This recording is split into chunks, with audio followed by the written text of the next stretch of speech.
Welcome back to my YouTube channel. My name's Alex and today we're going to be talking about my favorite thing in the whole world, which is summer romance book recommendations. So I have my books here that I'm going to be talking about today, and these are just the physical books I own that are summer romances that I can chat to you about today. One thing about me is I love summer and I love romance, and if it's a summer romance book, I will be reading it, okay? I realized that last summer I bought a lot of romance books. I was in my romance reading era, but it's very, very hot in London. It's currently about 30 degrees and I am sweating. So I pulled these out and I'm probably going to be doing a reread of some of these because I love them that much. But I'm going to be telling you a little bit about the books, what they're about, what I remember, because I haven't read any of these in the past year. So this will be the true test of how much I like these books, whether or not I remember anything from them, and then if I would recommend you read them if you also love summer romances, or if you're heading to the beach and you just want to have a cute book to read that is a fun time. So today we're drinking electrolyte water. I literally just made this before I started recording because it's really hot in London and I don't want to die of dehydration. And I'm having this in my books and coffee glass, which I got on Amazon. So I'm thinking of making a video around like book related gifts or cute things that are really cheap that you can buy if you're also obsessed with reading like me. So let me know if you want to see that video, but in the meantime, let's talk about some summer romance books. Man, do I feel hot. Okay, so in no particular order, we're gonna start with Promise Me Sunshine. Did I add this to the list of romance reads because it has sunshine in the title? Yes. Does this book take place in summer? I can't remember, but I feel like it does. So we're gonna be calling this a summer romance, even though it might not be a summer romance. And this book is about Lenny, who is struggling with the passing of her best friend, and she meets Miles, who basically helps her navigate her grief journey. And as someone who's gone through grief before, I found this really relatable, but I can also understand how it can be quite triggering, because if you've been through the different stages of grief, then you're gonna recognize quite a lot of yourself in this book. I found Lenny's character quite like messy, and at times she's not necessarily making the best decisions, but I think this book really represents what it's genuinely like to go through grief. When the main character meets someone like Miles, who's so supportive and so present and continuously there for her, I found this really, really sweet. Did I think this was the most like romantic thing I've ever read? Maybe not in the traditional way, because we have one of the main characters going through grief, so having this like fuzzy feeling and like the fuzzy romance might not necessarily be there. I think this is more on the like healthy romance side, where you see an example of what it's like to meet someone who can be a genuinely good partner to you, who can see you and who can see you struggling through things and still be there for you and offer you support. So if that sounds interesting, then I would definitely recommend picking this book up. I think I rated this 3 stars, but if that sounds interesting, I would definitely recommend picking this one up. Next book we're going to be talking about is called Beach Read. Now, I don't need to explain why I think this is a summer romance, but this is by Emily Henry. I had a phase when I started my reading journey where I bought a lot of Emily Henry books and I read a lot of them because they're so popular. Now, do I still think Emily Henry is like my favorite romance author? Probably not. I do understand why people love her books because they're quite generic. I don't want that to sound bad. I don't mean it in a bad way. I think they're just generic in the sense that they would appeal to a very wide audience. And I think that's why people love her books. You know what to expect. You know it's not going to be too crazy. It's not going to push the bar too hard, and you're still going to have a great time. And that's exactly what I had with this book. I had a great time. As far as I remember, this book is about 2 writers who for some reason live next to each other. I can't remember why, but they literally have houses next to each other. They're both struggling with writer's block for the summer, and they agree to basically make a pact and try and write a book in each other's genre. The main female's name is January, which is hilarious because this book takes place in summer. What happens in this book is both of the writers try and take each other on different activities throughout the summer to experience or to learn things about each other's genre and to help them write the books in question. And that's basically how they end up having a beautiful love story that you can read about in this book. I thought the premise of this book was quite original. I thought that was sweet. At the time, I really enjoyed it. I had a fun time with it. I'd probably give it 3 stars because now I've read so much more since last summer. And even though I had a good time with it, I didn't think it was anything life-changing, anything to write home about. But it was still a great time and I love reading it. So if you're into Emily Henry, if you haven't read this one so far, even though so many people have read this book, literally everyone's read this book. Everyone and their dog has read this book. So if you haven't read it, then I would probably suggest you go and check it out. Next, we have a book from the one and only Abby Jimenez. She's the one that introduced me to romance. I used to read quite a lot of YA when I was younger, but the first romance book that got me back into reading as an adult last year has been Yours Truly. And I have such a funny story because the reason why I picked that book up in the first place was because I was in Greece on holiday with one of my best friends, and the Airbnb we were staying in had a bunch of books that everyone has left there.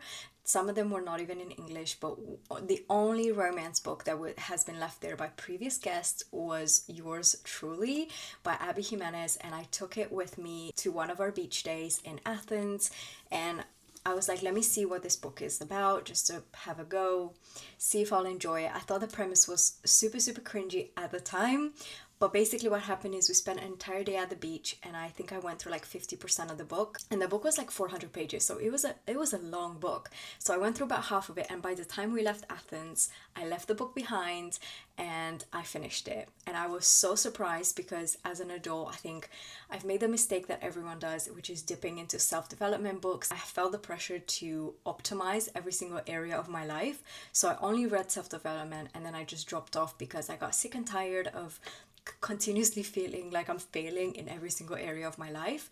So when I finished Yours Truly, I hadn't read a full book probably like in years, which is embarrassing to admit, but that was just the case. And I know that a lot of us who have full-time jobs or are studying full-time, that is just the reality of things. So when I finished the book, I was so impressed. I went home back to London and I bought myself my own copy of Yours Truly, and I will forever remember that being the first romance book that got me back into reading. So long story short, if Abby Jimenez writes something, I will be reading it. I think I've read all of her books, but I had a phase where I binged all of them, and I think in my brain they have like scrambled together. So this is just for the summer, and this is probably one of my favorite books. Now, this is about our main character, Emma, is a travel nurse with her best friend, and they both alternatively pick assignments on where to go on their next work assignment. Emma believes that she is cursed because every time she dates someone and they break up, that person ends up meeting the love of their life. Basically, she comes across a Reddit post where someone else, which is our main male character called Justin, who also struggles with something similar. So they both believe they're cursed, and what happens is they start texting through Reddit and they decide to meet up for the summer and basically date each other to see if this curse will cancel each other out. Once they decide to mutually break up, they will also meet their soulmates. So Emma basically moves to this new town, which is near where Justin lives, and they meet up and basically try and date for a few months. This book also has an element of like a toxic parent. So if that's something you personally have experience with, dealing with a parent who's a little bit too immature, a little bit too irresponsible, who sort of puts a lot more responsibility on their child than they should, be mindful that this is the scenario in this book. And it's quite a heavy romance, I would say. There's quite a lot that happens. Both Emma and Justin have a lot going on in their lives, so it's funny and cute in the sense that they have a sweet romance going on between them, but it does have some like heavy family elements that are going on. I rated this 5 stars because I really, really loved it, and I ended up rereading it. So I've read this book twice, which to me is the only indicator of a 5-star book. If I really, really love a book, I'll give it 5 stars only if I think that it's reread material. So I love this book. I love Abby Jimenez books. If you've read any of her books, you know that they always have a bit of a more serious undertone. Yours Truly, for example, has such great anxiety and social anxiety representation, and I think this has a lot of like sort of like children or young adults with a lot of responsibility from their parents representation. So yeah, if that sounds interesting, I'll definitely recommend this one. Then we have my next one, which is Ali Hazelwood. I can't talk about summer romances without talking about Ali Hazelwood. This is problematic summer romance. I know that online a lot of people didn't like this book and they said it wasn't that great. I think it also in terms of Goodreads ratings, I don't think that many people liked this book compared to all her other releases from 2025. But me, I love this book. This is an age gap romance. I think our main character Maya is 23 and our main male character Connor is 38, so it's quite a big age gap. I don't know if how I feel about age gap romances. I don't think they're like my favorite because I don't think in real life I would personally date someone who's so much older than me. But there's no shame in that. Like, I am quite neutral. As long as it's not a creepy age gap and people are like adults, they can do whatever they want. Like, I'm not bothered. And it really works for me in this book. So basically, this follows Maya, who's a sister of... Maya is the sibling of one of the main characters from Ali Hazelwood's book called Not in Love, as far as I remember. So it's kind of like an interconnected standalone, I guess you could say that, because this follows the story somewhat vaguely from Not in Love. Basically what happens is Maya's brother is getting married in Italy. Connor is her brother's best friend, so they both travel to Italy obviously for the wedding, and this basically romance between them unfolds in Italy. You have Maya, who's like a little quite sunshiny, and then you have Connor, who's like a little bit grumpy, and he's the one that's sort of like rejecting her, I guess, or like not really leaning into any of their attraction until towards the end of the book. So if you like a bit of a slow burn, a bit of a grumpy main male character, then this is definitely really fun to read. And I don't know about you guys, but I love an Italy setting. There's something about summer romance in Italy that it just hits different. So I love this. I'm probably gonna reread this summer when I go to the beach or when I just want to feel in a cute summery mood. So I think guys should read this. I think I rated this 5 stars. I'm gonna reread it, okay? Now, the next one I couldn't help but put on the list because it's a new release, and this is The Night We Met by Abby Jimenez. This is her latest release that released in 2026, and I put this on my summer romances because I think it released close to summer, and I think a lot of people who love summer romances might pick this one up, so I just thought I'd give my thoughts on what I thought about the book.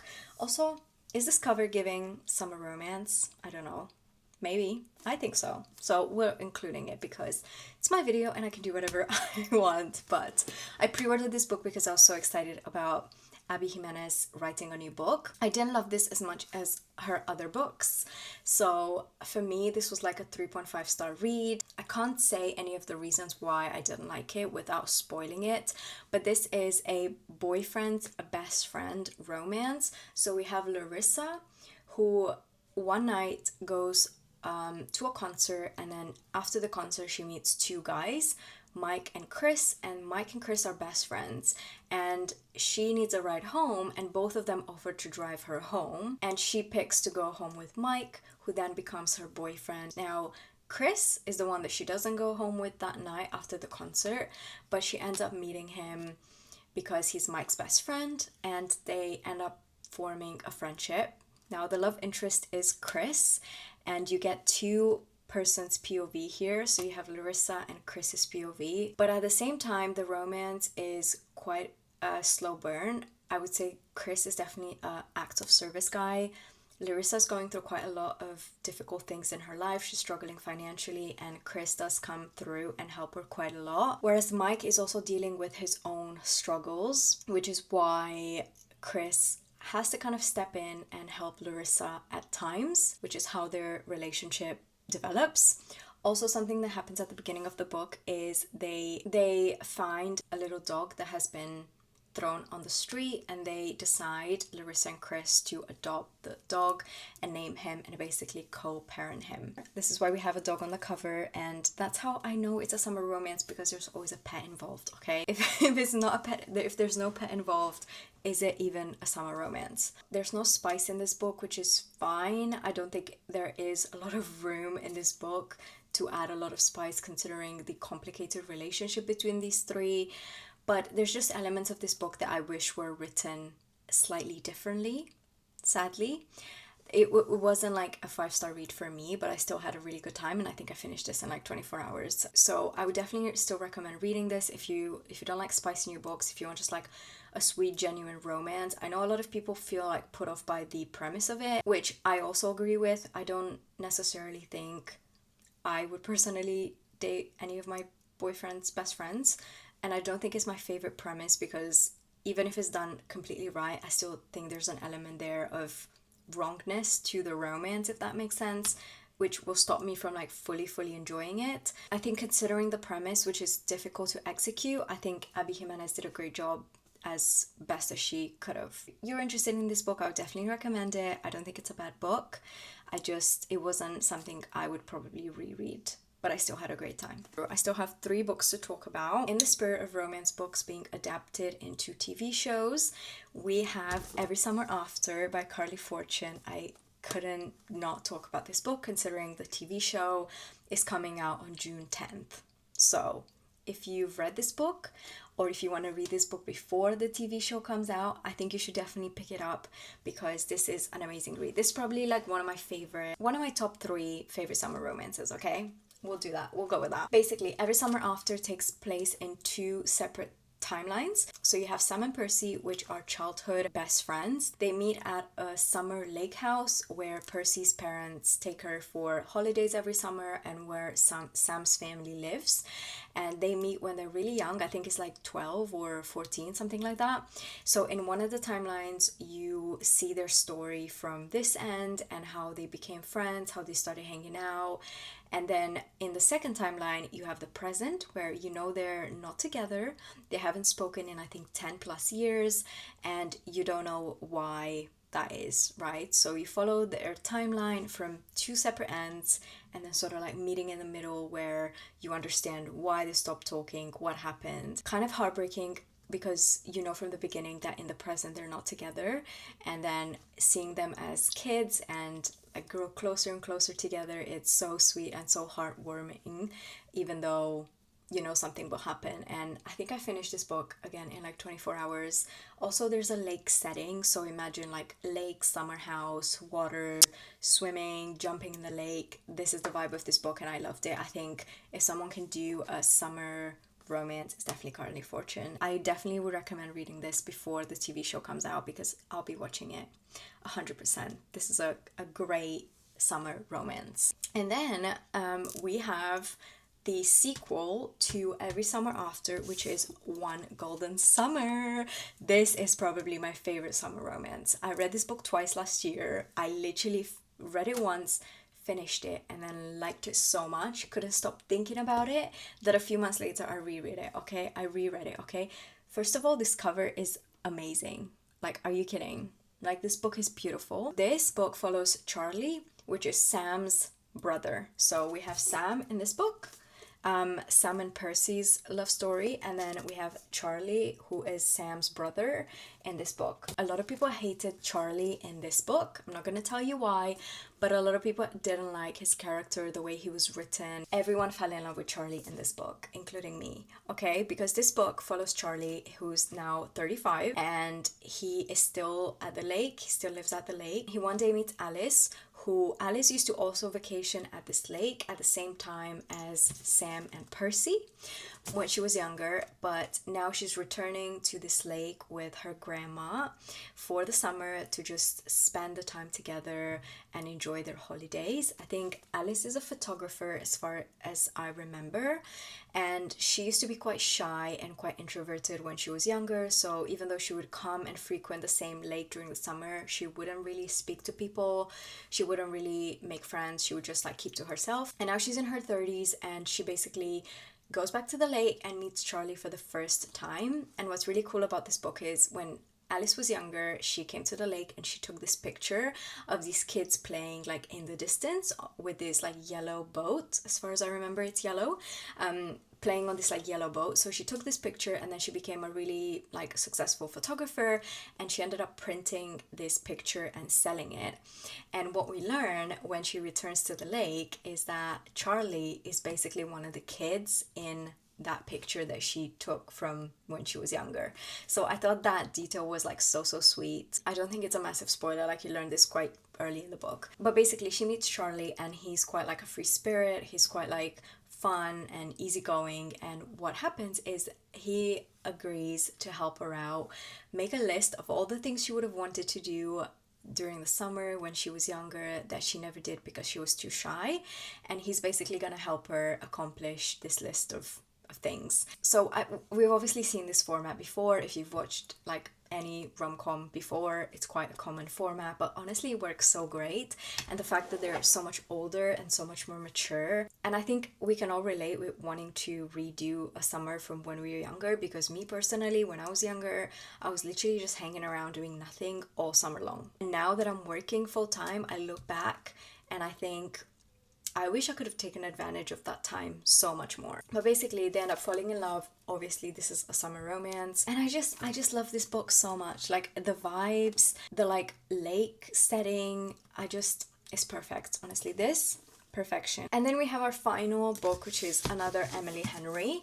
Now, is this a summer romance? As far as I remember, it does take place in summer, okay? If it doesn't take place in summer and I remember this wrong, then that's none of my business, okay? This book also takes place in two separate timelines. So in the present we have Alice, who is a writer, and she manages to track down a very famous socialite who's now quite old. I think she's in her 80s or something like that. Who basically just ran away from the spotlight and no one has heard from her in a very long time. And she ends up tracking her down and getting her to agree to interview her for a novel, a biography, a memoir, whatever you want to call it. But she wants to write a book about this famous socialite. But when she gets there, she realizes that the socialite in question has invited two writers to basically potentially write this book about her. So Alice is one of the writers and the second writer is Hayden. She ends up giving them a trial period of a month or more where they basically have to stay in the same town she lives in, and she's gonna have meetings with them every day or every other day, and she's gonna tell her story to both of these people about her life, and they're gonna be taking notes, and at the end she's gonna decide which one of these writers she's gonna allow to write a book about her. So the two timelines in this book are the present, where Alice is interviewing this author and she's also getting to know Hayden on and off because they both live temporarily in this small town. And then second timeline is Margaret, which is the socialite, and you get to learn her love story and her journey and her life story basically. I know a lot of people found Margaret's timeline a bit boring.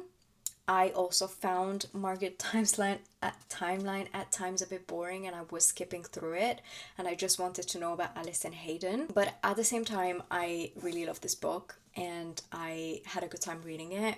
Sometimes I think when there's two timelines, I know it's written well, where like it keeps you so hooked, but sometimes I just want to read about one timeline without so many interruptions, if that makes sense. And I think I was definitely more invested in this book in Alice and Hayden's love story than Margaret's love story. I think I give this book like 4 stars. I had a good time with it. I didn't find it boring. But like I said, Emily Henry's books for me are now okay because I've read so many romances. Like I'll probably read one of her books and enjoy it, but it's not gonna like blow my mind. It's not like One Golden Summer, okay? One Golden Summer I'm obsessed with. I'm gonna be talking about it until I die, okay? This book, I had a good time with it. I thought the story was well written, very Emily Henry-like. I did enjoy it, and if you like the premise of two timelines, then I guess this could be a good option for you. That is really everything for today's video. Please do let me know if there's any summer reads that you're thinking about reading or that you want me to order and read. Now that we're close to summer in London, I'm very excited to start diving into more summer romances. So I'm gonna be putting together a list of summer romances that I want to read. Maybe I can also do a vlog on reading like 3 summer romances that are coming out and or that are really popular at the moment. So do let me know if that's something you'd be interested in. Don't forget to like this video and subscribe to my channel. Let me know what you thought about this video. Let me know your favorite summer romances in the comments, and I'll see you in my next video.